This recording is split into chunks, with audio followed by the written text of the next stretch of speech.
Halo sahabat dan kerabat di mana saja Anda berada. Salam damai, salam sejahtera dalam kasih Tuhan Yesus Kristus.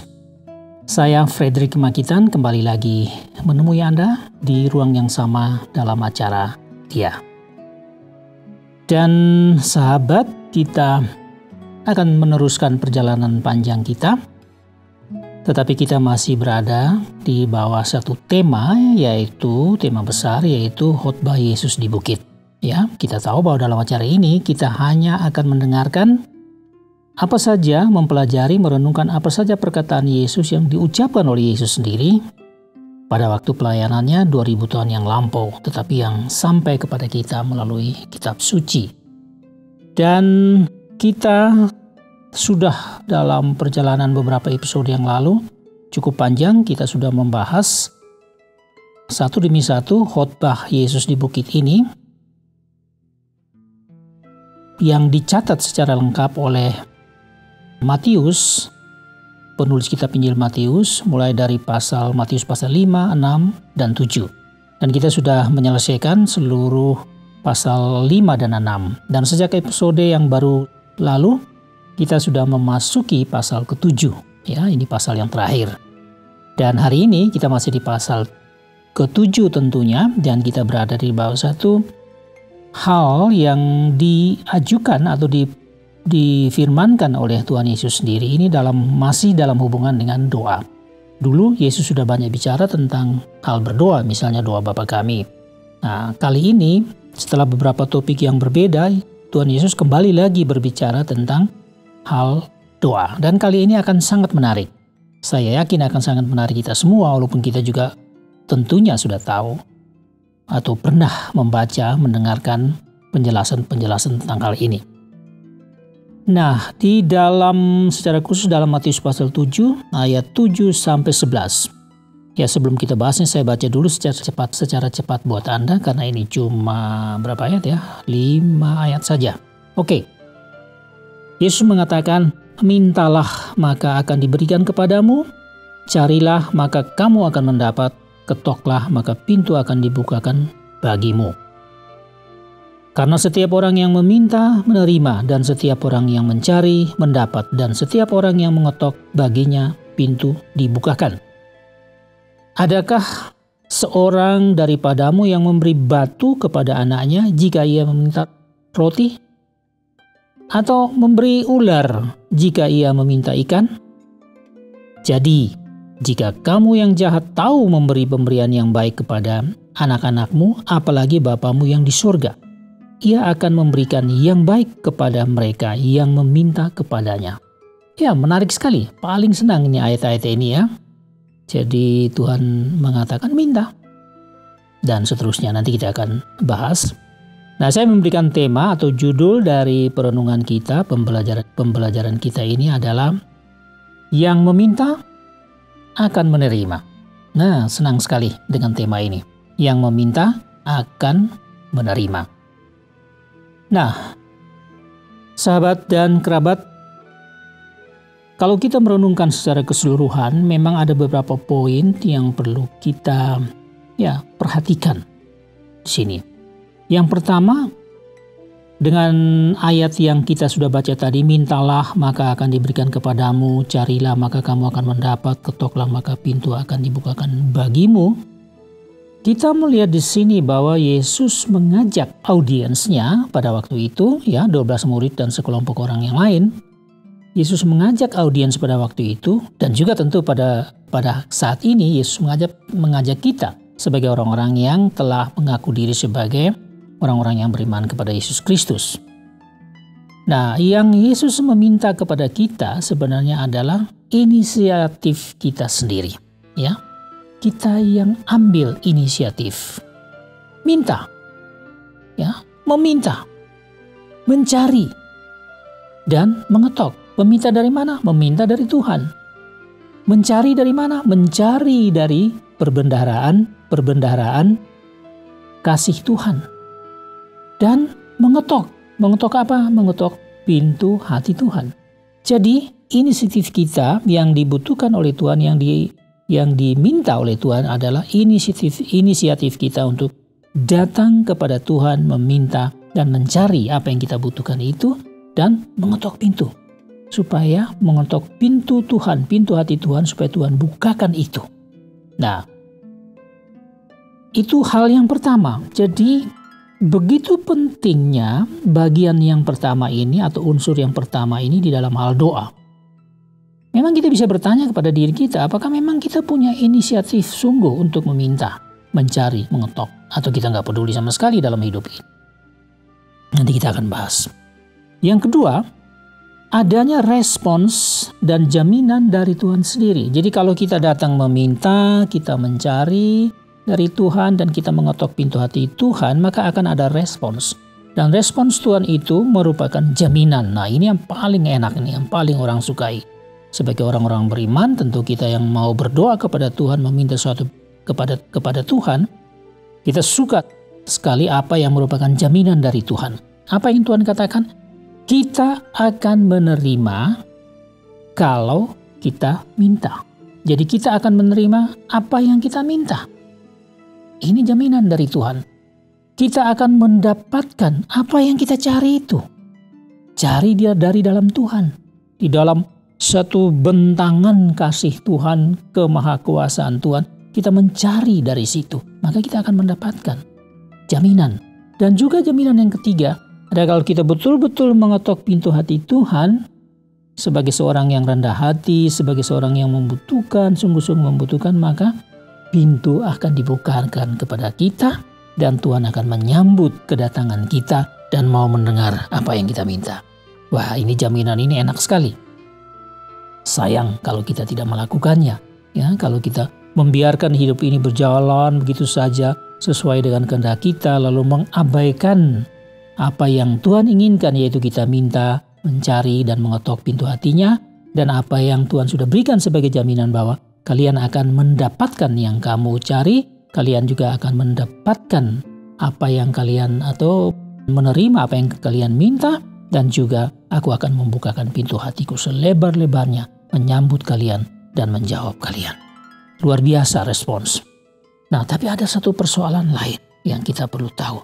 Di dalam hal berdoa, kita datang dan meminta, kita datang dan mencari, kita datang dan mengetok pintu hati Tuhan. Di dalam konteks berdoa kepada Tuhan ini, ada satu hal yang perlu kita sadari, yaitu jangan lupa hal ini, yaitu siapa kita yang manusiawi ini. Kalau saya datang kepada Tuhan, berdoa, meminta, mencari sesuatu yang saya butuhkan, dan mengetok pintu hati Tuhan supaya Tuhan membuka pintu hatinya untuk menyambut saya. Nah, saya ini siapa? Ini harus diingat. Pada dasarnya saya yang sangat manusiawi ini, saya adalah orang di dalam konteks doa, saya adalah orang yang biasanya hanya fokus di dalam hal doa, saya hanya fokus pada apa yang saya minta.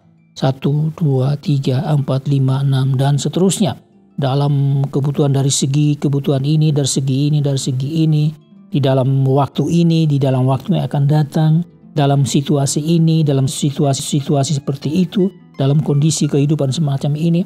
Di dalam segala konteks, dalam situasi itu sebetulnya fokus kita hanya satu, kepada apa yang kita minta. Kadang-kadang malah bukan Tuhan yang menjadi fokus kita. Meskipun kita berdoa, kita kelihatan berdoa, tetapi fokusnya bukan pada Tuhan, yang seharusnya menjadi alamat, yang akan menjadi sumber dari segala-galanya itu. Tapi fokus kita justru daftar permintaan kita. Jadi ada satu long list dari segala keinginan kita, bahkan bukan saja kebutuhan, apa yang kita inginkan, kita fokusnya ke situ. Nah ini akan mempengaruhi kita loh. Jadi kalau fokus kita hanya kepada daftar kebutuhan kita, daftar keinginan kita, dan bukan kepada Tuhan sebagai alamat doa kita, maka pengaruhnya akan lain. Ya, jadi kita bisa mengerti sendiri. Yang berikut bahwa sifat kita atau keadaan kita atau siapa kita di dalam diri kita ini adalah ada tuntutan yang sangat kuat. Tuntutan apa? Tuntutannya adalah agar apa saja yang kita minta, ya, yang apa saja yang kita minta ini seakan-akan Tuhan tuh wajib memberikan. Ya kan, dia sudah jamin. Jadi wajib. Jadi apapun yang saya minta menurut long list saya itu, daftar permintaan itu, Tuhan wajib memberikannya, wajib menjawab. Jadi seakan-akan Tuhan tidak punya pilihan lain. Tuhan harus buat itu. Yang berikut, bahwa kita dalam diri kita ini sebenarnya kita tidak sanggup. Bahkan kita tidak punya niat sedikit pun. Niat apa? Tidak sanggup apa? Tidak punya niat apa? Yaitu menilai ulang dengan benar apa sebenarnya yang kita minta. Jadi kita hanya punya daftar panjang keinginan kita pada saat ini. Kita sendiri tidak sanggup dan tidak punya niat untuk memeriksa kembali, menilai ulang. Sebetulnya apa alasan saya meminta? Mengetok, mencari. Apa alasan? Apa motivasi? Apa tujuan? Ya pokoknya saya pengen ini, saya minta. Saya dalam kondisi begini, mohon Tuhan menjawab. Itu saja. Jadi kita tidak sanggup menilai ulang. Jangan sampai apa yang kita minta ini alasannya tidak dikehendaki oleh Tuhan. Alasannya, ya, motivasinya tidak cukup benar di hadapan Tuhan. Tujuannya agak melenceng sedikit dari apa yang Tuhan kehendaki di dalam kehidupan secara rohani. Juga kita tidak bisa menilai kehidupan kita, kebenaran apa yang ada dalam diri kita, ya. Kebenaran yang dari Allah, yang sumbernya dari Allah itu apa kita punya atau tidak. Kita hanya semata-mata berdasarkan kebutuhan kita yang tidak ternilai, tidak dapat kita nilai atau tidak mau kita nilai kebenarannya. Juga di dalam diri kita tidak sanggup melihat, ya, dan kita tidak punya keinginan untuk melihat apakah sifat-sifat kemanusiaan kita yang negatif yang menyertai kita di dalam setiap permintaan kita itu. Apa itu? Tidak pernah puas dengan apa yang ada. Jadi ada sifat kita yang kita tidak mau menilai, kita tidak mau lihat, yaitu tidak pernah puas dengan apa yang ada pada kita. Jadi kalau sudah ada, nggak puas, mau yang lebih lagi, dan terus semacam begitu. Lalu kita selalu memikirkan kepentingan diri saja. Jadi kita tidak memikirkan orang lain, tapi kita memikirkan bagaimana supaya apa yang saya sukai, apa yang saya inginkan, yang merupakan kepentingan saya itu dapat terjawab, dipegang oleh Tuhan, diambil oleh Tuhan, dan dijawab oleh Tuhan. Juga kita kadang-kadang mungkin tidak sadar bahwa terselip, bisa terjadi itu, terselip maksud yang tidak benar, yang pada dasarnya kurang baik terhadap orang lain. Jadi saya minta sesuatu untuk diri saya, tapi bisa saja terselip ada maksud-maksud yang tidak baik terhadap orang lain atau dalam situasi yang lain. Nah, ini hal-hal yang patut kita periksa, tetapi kita tidak sanggup dan kita tidak punya niat untuk itu. Kemudian ada lagi sifat-sifat lain pada diri kita. Ada hal-hal yang perlu kita pertimbangkan di sini, bahwa kita ini tidak pernah siap, bahkan tidak mau menerima jawaban yang tidak sesuai dengan permintaan kita. Jadi dalam doa, kita berdoa, tapi kita sebenarnya tidak pernah punya satu kesiapan hati, tidak pernah siap, bahkan tidak mau untuk menerima kalau jawaban itu tidak sesuai dengan permintaan kita. Walaupun mungkin permintaan kita itu sebetulnya kalau diukur oleh Tuhan lebih baik tidak diberikan. Karena kalau diberikan kan kita tidak tahu apa nanti akibatnya. Jadi kita ini lebih sering untuk tidak, maksud saya ada satu keadaan yang lain, ya, yang kita tidak bisa sangkali. Lebih sering, ya, walaupun kita orang-orang beriman misalnya, kita lebih sering untuk gak usahlah minta apa-apa. Jadi kita gak minta apa-apa kepada Tuhan, gak berdoa. Dengan kata lain, gak berdoa. Orang beriman, iya, paling ya doa makan, ya. Tapi kita tidak mau bahwa segala kebutuhan kita yang sesungguhnya itu memang dibawa di dalam doa kepada Tuhan. Kecuali yang penting-penting saja barangkali kalau kita sakit, kalau kita dalam masalah. Tapi selain dari itu, di dalam merencanakan kehidupan kita lebih memilih untuk tidak minta apa-apa kepada Tuhan. Ya, tidak mencari apa-apa dari kehendak Tuhan dan tidak mengetok pintu hati Tuhan. Karena mungkin kita takut bahwa permintaan kita ini malah akan ditolak atau mendapatkan penilaian yang berbeda dari Tuhan sendiri. Nah, ini hal yang ada dalam hidup kita. Nah, kemudian kita harus juga di dalam doa kepada Tuhan, kita juga harus mengerti siapa Tuhan. Nah, ini penting. Jadi kita mengerti siapa kita yang saya sudah uraikan tadi, tapi kita juga harus mengerti siapa Tuhan yang kepadanya kita meminta. Tuhan itu Maha tahu Jadi dia tahu masa depan kita, segala akibat baik atau buruk atas kita, sekalipun itu berdasarkan permintaan kita. Jadi Tuhan lebih tahu kalau saya jawab, saya kasih apa yang dia minta, nanti bagaimana? Tuhan lebih tahu. Sedangkan kita tidak tahu itu. Jadi Tuhan Maha tahu masa depan kita. Jadi jangan sampai permintaan sesaat kita ini akan justru merusak masa depan yang lebih baik yang Tuhan sudah atur bagi kita. Jangan sampai itu terjadi. Nah, kita tidak tahu. Juga bahwa Tuhan yang Maha Kasih. Saya mau menguraikan di sini. Jadi semua yang ada di dalam kasih yang tidak terduga, segala sesuatu ya, jawaban yang dari Tuhan dan kebutuhan kita yang sesungguhnya itu sebetulnya ada di dalam satu wadah kasih yang sangat besar, sangat luas, sangat tinggi, sangat dalam ya, yang tidak bisa kita ukur. Jadi di sini kita juga tidak paham. Kita tidak paham bagaimana besarnya kasih Allah, luasnya kasih Allah, sehingga dari dalam kasih inilah dia mengambil sesuatu untuk memberi jawaban kepada atas doa-doa kita. Karena itu kadang-kadang ada doa yang kita minta A, yang Tuhan kasih mungkin B. Nah, karena kita tidak mengerti dalamnya kasih Allah dalam mempertimbangkan seluruh kehidupan kita. Nah, Tuhan juga mengutamakan kebenaran dan kesucian, jangan lupa.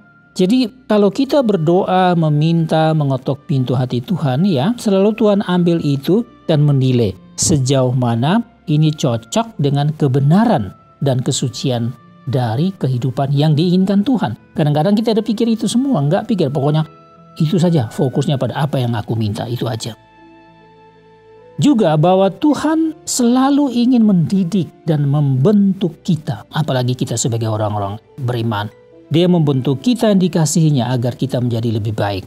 Oleh karena itu, oleh karena hati Tuhan yang mau mendidik, membentuk kita untuk menjadi lebih baik, maka dia mempertimbangkan setiap jawaban yang perlu dia berikan atau tidak perlu dia berikan terhadap atas permintaan-permintaan doa kita, apa itu. Nah, ini kan kita tidak mikir, tapi kita harus mikir, inilah Tuhan. Jadi kita sedang berdoa kepada Tuhan yang seperti ini. Juga Tuhan yang selalu ingin apa yang terbaik bagi diri kita. Nah, kadang-kadang kita tidak ngerti. Ya, kita tidak bisa paham apa sih yang terbaik yang Tuhan inginkan pada saat kita berdoa. Tapi Tuhan tahu, karena dia selalu ingin yang terbaik. Maka dia juga mengatur jawaban yang bagaimana yang harus dia berikan terhadap doa-doa kita atau akan doa-doa kita. Juga bahwa Tuhan sudah punya satu rencana khusus buat kita secara pribadi. Ya, jangan lupa ini. Kalau kita betul-betul murid Kristus, pengikut Kristus, ya sudah menyerahkan diri kepada Tuhan, maka Tuhan punya satu rancangan kehidupan kita ke depan yang kita juga tidak mengerti. Karena itu jawaban-jawaban doa atas permintaan-permintaan kita selalu dibawa oleh Tuhan di dalam satu rancangan besar. Bukan pada hari ini saja atau jam ini saja. Untuk masa depan kita juga. Dia punya rancangan sehingga jawaban itu bukan terlepas dari rancangan Allah akan kehidupan kita sebagai orang beriman. Nah, jangan lupa itu. Dan Tuhan juga punya kedaulatan yang kadang-kadang kita lupa bahwa Tuhan ini punya kedaulatan. Dia mau kasih atau tidak. Dia yang punya kita. Kita bukan milik diri kita, tapi milik dia. Jadi dia mau kasih apa. Dan berdasarkan pertimbangan Tuhan sendiri yang saya sudah uraikan di atas. Dan yang terakhir Tuhan berikan di dalam ayat 11 pasal 7 tadi, saya bacakan ulang. Jadi jika kamu yang jahat tahu memberi pemberian yang baik kepada anak-anakmu, apalagi Bapamu di surga, ia akan memberikan yang baik kepada mereka yang meminta kepadanya. Nah, yang baik dari Tuhan, itulah yang akan diterjemahkan atau diwujudkan di dalam jawaban Tuhan atas doa kita. Meskipun kadang-kadang yang Tuhan jawab berbeda dengan yang kita minta. Karena apa? Yang saya sudah uraikan tadi, karena kita tidak paham. Tuhan lebih paham dan Tuhan punya rencana. Demikianlah berita buat kita hari ini, pembelajaran kita dan perenungan kita. Kiranya menjadi berkat besar buat Anda dan saya. Saya mengucapkan banyak terima kasih atas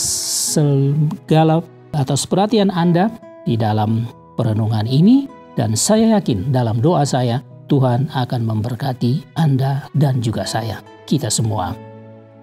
Saya harus pamit mundur diri pada saat ini dan kita akan berjumpa lagi di dalam episode yang berikut. Get your message. Have a good day and see you next time.